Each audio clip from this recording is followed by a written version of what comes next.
Hi everybody, I am Richard Vigorelli, your guide for everything Chinese medicine. It's all boiled down so us Westerners can actually figure it out. Now, I know I've been talking about this a lot here in Sparring, so I wanted to finally, since the holiday season is upon us, we got Thanksgiving, we got Christmas, we got Hanukkah, and Yule, and a few other dozen holidays, all of which are feast holidays. I wanted to talk about food and digestion from Chinese medicine. So, let's talk about the spleen and what the spleen does. I'll talk about food in my next episode. So, the spleen and the stomach, they go hand in hand because they basically have the same functions. What is the spleen? Well, the spleen in Chinese medicine is your entire digestive system from Western medicine. The spleen is responsible for taking food and drink and transforming it into the building blocks of you. This is what makes the new qi. This is what makes new blood. Well, it's not really blood per se yet. It needs some stuff from the kidneys in order to say that this is yours and not the cats or the dogs or the guy down the street or the bird you have over there or the fly buzzing around the camera, etc. Okay? And then it also needs the fire from the heart itself to turn it red. Otherwise it's just kind of goo. So, in Western medicine, the spleen is a little gray thing about a little bit smaller than my fist that sits over here on the left side of the body, right next to the stomach, and it filters blood, makes platelets, gets rid of large vectors of infection, all of this, and if it gets punctured by anything, you die by massive bleed out. And the cool thing is, in Western medicine, the spleen, you can live without it, you're fine. I actually know several people that have gone without their spleen. I know a kid in grade school had to have his removed. He's fine. So, but in Chinese medicine, the spleen is kind of the most vital organ. You can't live without it. You've got, 2 minutes. If you decide to remove that, yeah. It's that important. So, how exactly does all of that work? Well, you got its buddy, the stomach, which is responsible for rottening and ripening, as the texts say. So you eat the food, we'll say sandwich, which is what I had for lunch, and it goes down and it sits in the stomach and it starts to change. It starts to rot. But rotten food is bad. Well, yeah, you eat rotten food outside, but inside the body, that's a good thing, especially if it wasn't rotten when you got it, because then it's starting to break down into its base components. Those components can get turned into other things, specifically qi and blood, which we need to run everything. Now, with all of this work that the spleen is doing, might want to keep it healthy, right? Because, it's kind of important. So, you've heard me talk about damp heat, and stuff like that. Well, that's all problems with the spleen itself. When you eat too much, when you eat the wrong things, when you eat too much of a good thing, yes, it is possible. You can have too much salad. You can have too much broccoli. You can have too much beef. You can have too much chicken. You can have too much soy, etc., etc., etc.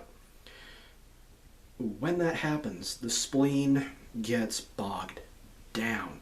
The spleen loves variety. And there's a reason for that. Because as humans, we started out as foragers and hunters. We kind of got whatever the world gave us that week. And as a result, we had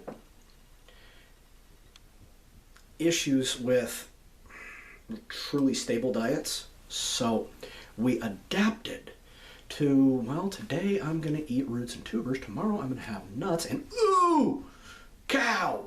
I'll go eat the cow. Okay? And then, today I'll have leaves, and tomorrow, etc., etc., etc. So now in the modern age, we have complete availability of food. We can have basically whatever we want, whenever we want it. And that causes a problem, especially if we really, really like something. Because there is no real scarcity to food from what we evolved from. Our digestive system isn't really built to handle it. So you get these diseases like fatigue, lethargy, weight gain, diabetes, all stuff that, existed. Diabetes has always existed with humans, but not the way it is now, all because of the way we eat and the stress that we put on our spleen. So, what to do? Well, eat a varied and balanced diet. If you are eating the exact same meal more than 4 times a week, you're eating it way too often. I would say 2-3 times a week would be just fine to have the same meal. So let's say you like going down to the deli for breakfast because, well, you got a long drive for work. And quite frankly, getting up at 5:30 in the morning, having breakfast at 6, and getting on the road by 6:30 so that you can fight traffic for 2.5 hours, and then get to the place where you work by 9, if you're lucky, kind of sucks. So let's get up at 5:30, just jump in the shower, get out the door by 6 some odd, and then get to the deli, get yourself some bacon, eggs, bagel, and why not some hash browns and a cup of coffee. Cost you $6-7. But you do that 5 times a week. And then when you're at home, you have a very similar thing on the weekend. Your body's not going to like that. It wants variety. So, I'm not saying don't go to the deli. What I'm saying is when you go there, instead of getting the exact same thing, branch out. Have different food. That'll help it out a lot. Because it tricks your body into believing that it's getting a wide assortment of stuff that is not always available but reasonably available. Okay?